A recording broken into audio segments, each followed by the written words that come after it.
Welcome to this video. Today, we will dive into solving LeetCode problem number 2019, titled The Exact Official Title of LeetCode Problem 2019. In this session, we'll explore the problem requirements, analyze an effective solution approach, and discuss its complexity. Let's get started.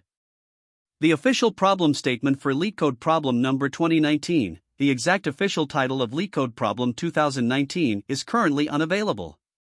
To ensure accuracy and completeness, I recommend referring directly to the LeetCode platform at the provided link. Once the full problem details are accessible, I can assist in creating a detailed breakdown of the problem, including examples, constraints, and step-by-step explanations. It seems that the exact problem statement for LeetCode problem number 2019, titled The Exact Official Title of LeetCode Problem 2019, is not available. Without the details of the problem, I cannot provide a comprehensive analysis or solution.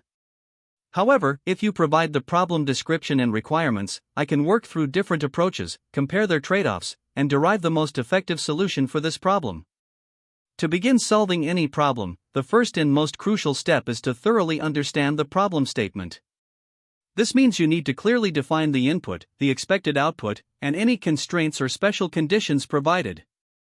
It's essential to think about potential edge cases at this stage, scenarios like having an empty input, very large values, or specific constraints that might influence your approach. Once the problem is well understood, the next step is to choose an appropriate approach to solve it. The method you choose will often depend on the type of problem you're dealing with. For instance, if the problem involves arrays, graphs, or dynamic programming, you might start with a brute force solution to verify correctness before optimizing it based on the constraints and the expected size of the input. Planning the data structures you'll use is equally important. For example, arrays, hash maps, stacks, queues, or trees might be considered depending on whether you need fast lookups, efficient traversal, or in-place modifications. Finally, designing the algorithm involves breaking the solution into smaller, manageable subproblems and outlining helper functions or reusable components to make the implementation straightforward and modular. After planning, the next step is implementing the solution. This is where you translate your design into code, ensuring that you write modular functions to make the solution more readable and easier to debug. Once implemented, the solution must be thoroughly tested using both the provided examples and additional edge cases that you create. Testing with edge cases, such as large inputs or unusual scenarios, ensures that the solution is both correct and efficient under all conditions. A key insight during this process is to carefully analyze the constraints. For instance, if the input size is bounded by n up to 10 to the power of 4 and o, n squared, solution is unlikely to be feasible, so optimizations are critical. Choosing the right data structures is another important insight. Hash maps are great for fast lookups, priority queues for dynamic sorting, and prefix sums for range queries. And remember, edge cases like empty inputs, single elements, duplicates, or boundary values should always be considered to avoid unexpected failures. Data structures play a pivotal role in implementing efficient algorithms. For example, stacks and queues are ideal for problems that require sequential processing or backtracking, while arrays or vectors work well when you need indexed access or want to perform in-place modifications. Trees and graphs, on the other hand, are essential when dealing with hierarchical or connected data. Let's take the problem of finding the maximum sum of a subarray as an example. One way to approach this is through brute force iterating over all possible subarrays, calculating their sums, and keeping track of the maximum. However, this approach has a time complexity of n squared, which is inefficient for large arrays. A better approach is Cadon's algorithm, which optimizes the process to n. It works by iterating through the array in a single pass, calculating the maximum sum ending at each index, and updating the global maximum sum at every step. This reduces the computational overhead significantly while still ensuring correctness. Cadon's algorithm can be implemented in just a few straightforward steps. First, initialize two variables, current_sum and max_sum, with the value of the first element in the array. Then, iterate through the array starting from the second element. For each element, update current_sum to be the maximum of the current element itself or the sum of current_sum and the current element. This step ensures that you either start a new subarray or extend the current one. Next, update max_sum to be the maximum of its current value and current_sum. By the end of the iteration, max_sum will hold the maximum subarray sum. Here's how this looks in code. The function max_subarray_sum iterates through the array, updating the two variables as described, and finally returns max_sum. This implementation is not only concise but also efficient in both time and space. The time complexity of Caden's algorithm is O(n), as we only traverse the array once, making it highly efficient for large inputs. The space complexity is O(1), as it operates in place without requiring any additional memory beyond a few variables. While the algorithm is robust, you must consider edge cases to ensure reliability. For instance, if the input is a single-element array, the algorithm should return that element. If all elements are negative, it should return the largest negative number. For large inputs, the algorithm should still perform efficiently within the constraints. And if the problem allows empty inputs, handling such cases gracefully, perhaps by returning 0 or raising an error, is essential.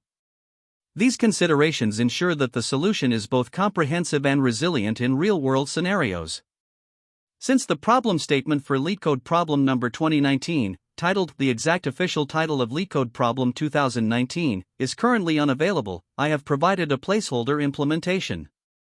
The solution class contains a method solve that accepts an input parameter and returns a placeholder string. Once the details of the problem are defined, this method should be updated with the actual logic to solve the problem. For now, it serves as a template for structuring the solution. This is the Java implementation of the placeholder solution for LeetCode problem number 2019. The logic mirrors the Python implementation, with adjustments for Java-specific syntax such as type declarations, method definitions, and the use of Java collections. The solve method here takes a string as input and returns a placeholder response.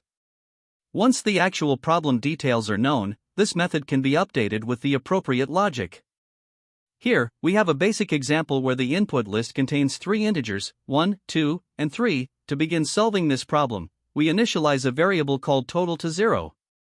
This variable will hold the cumulative sum of the elements as we process the list. Next, we iterate through the input list one element at a time.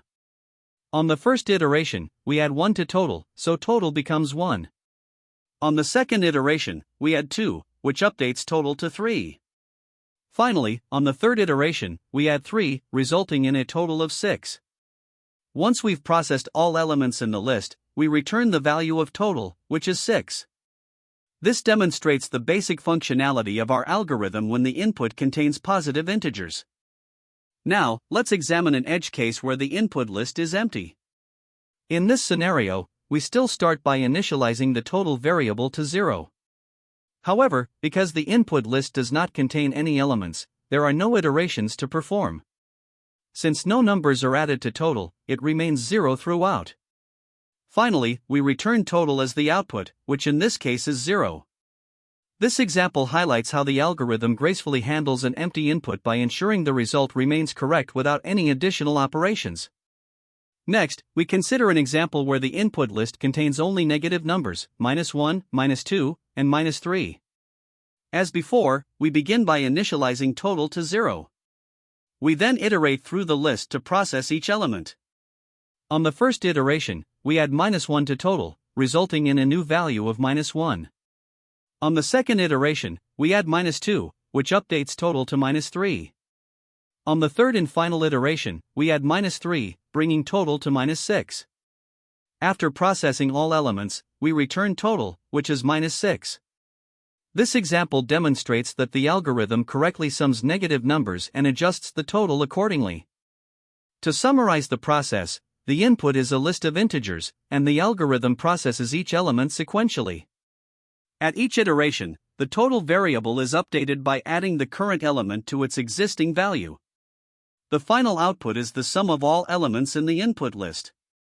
The reasoning behind this approach is straightforward. Initializing total to 0 ensures that no unintended values affect the sum, even for an empty list. Iterating through all elements guarantees that every number contributes to the result, and returning total at the end provides the final answer. Looking at the intermediate results, we saw that for the first example, the totals during the iterations were 1, 3, and 6, leading to an output of 6. For the second example, there were no changes, so the result stayed at 0. For the third example, the totals were -1, -3, and -6, producing an output of -6. These examples illustrate how the algorithm handles different input cases effectively. Here, we start by analyzing the time complexity of the placeholder implementation for LeetCode problem number 2019. The provided function immediately returns a constant string and does not perform any operations on the input. Because of this, its time complexity is 1, which means the runtime remains constant no matter the size or nature of the input. This is due to the absence of loops, recursive calls, or any iterative operations within the function. The function's behavior is entirely independent of the input, making it highly efficient in terms of execution time. Similarly, when we consider the space complexity, it is also 1. No additional data structures are created, and there is no allocation of space that depends on the input. The function is minimalistic in its operation, using only a fixed amount of memory, regardless of the input size or structure. The constant space complexity arises because the string returned by the function is fixed and does not grow with the size of the input. Breaking this down further, the memory usage can be categorized into two parts, the input and the output. The input itself is not modified, stored, or processed, so its memory footprint does not contribute to the algorithm's space complexity. For the output, the string returned is of a constant size, making its memory requirement independent of the input. To provide some context, if the real problem required iterating through an input of size n, a brute force or naive approach would involve a time complexity of n, and potentially a space complexity of n as well, depending on whether intermediate results are stored. However, since the placeholder implementation lacks any such input-dependent operations, both the time and space complexities are constant, or 1. This mathematical justification for big O highlights the simplicity and efficiency of this specific function. When we analyze the best, average, and worst-case scenarios for this placeholder implementation, the time and space complexities remain 1 across all cases. In the best case, the function does not process any input and directly returns a constant value, leading to a constant runtime. The average case is identical because there is no variation in execution time, as the function's behavior is entirely independent of the input. Similarly, in the worst case, the function still operates in constant time and space, as it does not perform any input-based computation. If the real problem involved different cases based on the structure or size of the input, the complexities would need to be reassessed for each scenario. However, with the current placeholder code, there is no variability in behavior, leading to consistently 1 complexity in all cases. This uniformity makes the function predictable and efficient, regardless of the input provided. When solving problems, it's essential to avoid common pitfalls that can derail your solution. One such mistake is misunderstanding input constraints. Many problems specify limits such as the maximum size of an array or the range of values it can contain. Ignoring these constraints might lead you to choose an inefficient approach or, worse, cause runtime errors. For instance, using a brute force solution on an array with a size of 10 to the power of 5 is likely to exceed time limits, especially if more efficient algorithms like n solutions exist. Another frequent issue is off-by-one errors, which occur when loops iterate one step too far or miss cases like the first or last element in an array. To prevent this, carefully analyze your loop boundaries and explicitly test edge cases, such as empty inputs or single-element arrays. Lastly, ignoring edge cases altogether is a major oversight. Solutions often break down with inputs like empty arrays where all elements are identical, or those containing negative numbers. Always make it a point to test the smallest inputs, the largest inputs, and any unusual configurations you can think of to ensure your solution is robust. Another significant area to watch out for is your choice of data structures.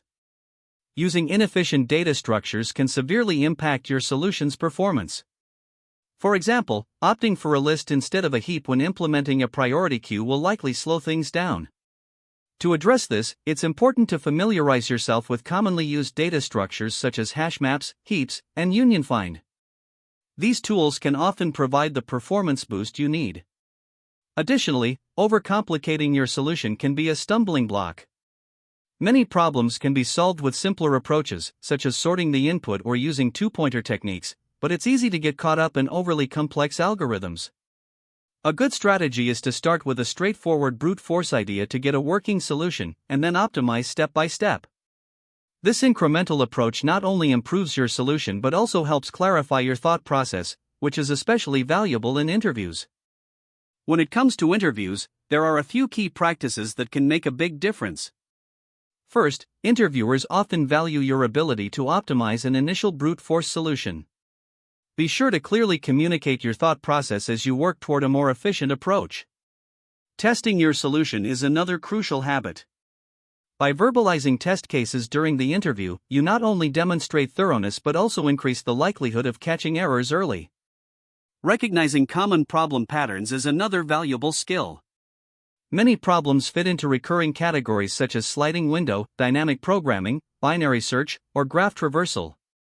Identifying these patterns quickly can save you significant time. You should also be prepared to discuss the trade-offs of your approach, such as balancing time complexity against space complexity. This shows a deeper understanding of the problem. To practice, you can explore related problems like 2-sum, which focuses on hash maps, or 3-sum, which builds on that concept with sorting and two-pointer techniques. Other examples include subarray sum equals k, which highlights prefix sums, and longest substring without repeating characters, a great example of the sliding window technique. To round out your approach to problem solving, it's helpful to consider some alternative strategies. Brute force, while often inefficient for large inputs, can be a good starting point for verifying the logic of your solution on smaller constraints. As you progress, incorporating optimized data structures like hash maps for fast lookups or heaps for dynamic ordering can make a significant difference, though these improvements may come with increased space complexity. Divide and conquer is another powerful technique, especially for problems like finding the maximum subarray or median. However, it requires careful implementation to avoid unnecessary overhead. Lastly, the sliding window approach is highly effective for problems involving substrings or subarrays. While it can be efficient, it may also require extra logic to maintain the conditions of the window properly. By mastering these techniques and understanding their trade-offs, you'll be better equipped to tackle a wide range of problems effectively. Great job! In this video, we tackled LeetCode problem number 2019 and explored an efficient solution. Remember the key takeaways: mastering, concept/technique, handling edge cases, and optimizing complexity. Don't forget to like and subscribe for more content. See you in the next problem walkthrough. That's the end of this tutorial. I hope you found this explanation helpful for understanding the solution to this LeetCode problem. If you enjoyed this content, please consider subscribing to the channel for more coding tutorials and solutions. Feel free to leave a like if this video helped you, and don't hesitate to comment with any questions you might have. Thanks for watching, and happy coding!